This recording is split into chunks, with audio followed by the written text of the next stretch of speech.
The Eternal Spring of Mr. Ito. Chapter 2. Sara turned and wandered along the Angawa, looking at the bonsai. There was a gnarled alder tree, its roots gripping the soil for dear life. Mr. Ito called it Fukunagashi because it looked as if a strong wind was trying to drag it away. Next to it, there was a group of 7 tiny birches, all in one dish, the saike, their last clinging leaves shivering in the breeze off the bay. Then there was a little juniper, in kenge style, tumbling like a waterfall down over the pedestal it stood upon. Mr. Ito's patient fingers had made each of these tiny landscapes, and each existed in a shallow dish with only a few inches of soil in it to hold the bonsai steady and keep it alive. "Which you liking best today, Sara-chan?" It was a game they played. It depended on her mood.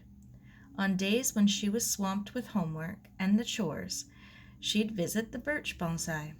The tiny trees seemed to invite her along them, and she could imagine herself resting on the mossy ground beneath, looking up through the delicate pattern of leaves to the calm, calm sky. Other days, when the news from the war was bad, she'd kneel in front of the bonke. This was an entire miniature world in its oblong dish. Trees, rocks, grass, moss, plants, even a tiny wooden bridge over a stream made of carefully brushed sand. The bonke was such a peaceful place, always there, always the same, unchanging in a changing world. "Which today, Sara-chan?" "Today," Sara walked to the other end. "Today, my favorite is the old beech tree." She touched it, running her fingers over the scaly bark, tracing the outline of the hollow at the base of its trunk. "This old beech looks as if it's been through a lot. And that's just the way I feel after studying Jacques Cartier all afternoon." Mr. Ito smiled and picked up the branches on the bench. He held them out to her. "It late. We start quince bonsai before I go.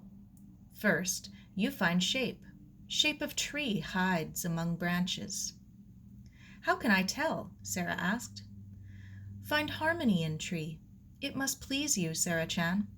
When you finish, you have chosen few branches out of many. Many 5, maybe 3. You choose branches which tell you of peace, or joy, or strength, or struggle. Let tree tell you. Look carefully. Listen to what tree says." Sara studied the branches. "Well, there's a strong branch here, and here. But I like the way this one points up, and this one reaches out." "Hi, Mr. Ito beamed. "Very good." "What happens now, Mr. Ito? Do I cut away all the other branches so the shape shows up?" "You learn well, Sara-chan. You hear what tree says to you. Now begin." He pulled clippers from his pocket. Sara's hand trembled a little. She snipped at the extra branches until she was left with a 3-pointed shape that seemed somehow right. She looked at her quince, then at the alder and the beech, then back at her quince. "All these little twigs look untidy." "Hi," said Mr. Ito. One by one, Sara snipped off the twigs, then held the quince away, studying its outline against the sky. "It looks very bare." She put it down in dismay. "I've done too much. I've ruined it." "No, Sara-chan, it's good. Roots would waste strength on too many twigs. Now they have more for what is left." He smiled. "So, now you have freed spirit of tree so it can speak. What it says to you." Sara laughed in relief. "It says, 'Brr, I'm cold. Plant me quickly.'" Mr. Ito ducked into the shed and brought out a gray-brown clay pot with 2 holes in its base. They found some pebbles, which they put at the bottom. Then Sara made a mixture of the different soils from the big barrels inside the shed and half filled the pot. Finally, she took the quince and placed it on top, spreading its roots and packing the earth round them tenderly until the plant was supported. She backed away and looked at it. The little tree stood a bit to one side of the center of the pot, something she'd noticed all Mr. Ito's bonsai did. She hadn't been thinking about that when she planted hers. The roots had just placed themselves that way. It was as if this little plant had said to itself, "I want to be a good bonsai tree, and I'm going to help Sara make it happen." She smiled at her quince. "Something's missing, though, Mr. Ito." "Oh, I know. Moss. It needs moss, like you have on the bouquet." "Moss grow under apple tree." Mr. Ito pointed to the corner of the garden. Soon there were several pieces of velvety moss tucked around the quince, and it suddenly looked as if she had been growing in the pot for years. Sara was satisfied. "Shall I water it, Mr. Ito?" "A little. Not much, Sara-chan. In winter, quince must rest, must not grow, and it must sleep inside shed every night in case frost come."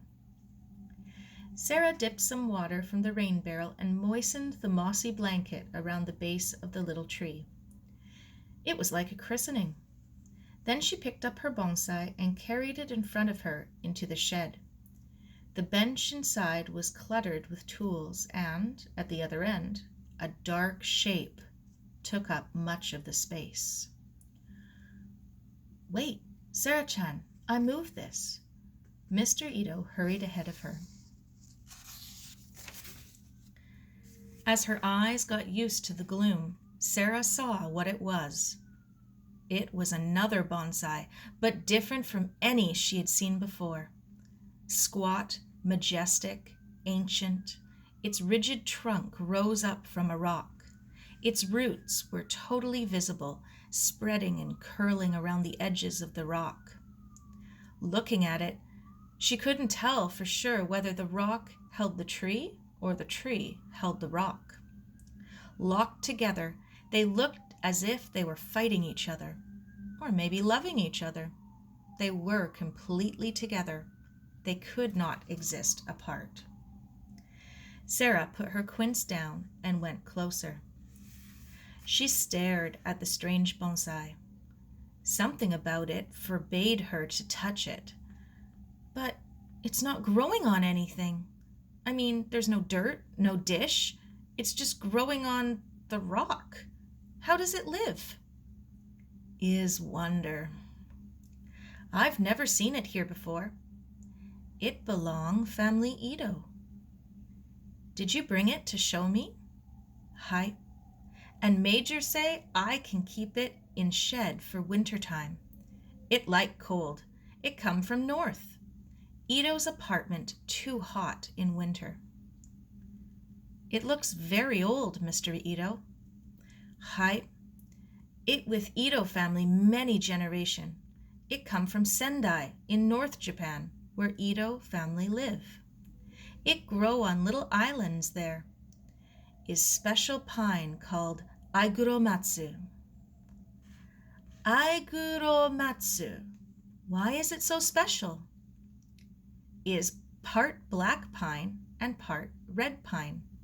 When Ito leave Japan, come Canada many year ago, father say me, 'Now you part Japanese, part Canadian, all same Aiguromatsu be part black, part red pine. You and pine belong together. All same pine and rock belong together. I give pine to you, so you can give it to your son and he to his. It's spirit of your heritage. So I bring pine from Sendai to Vancouver.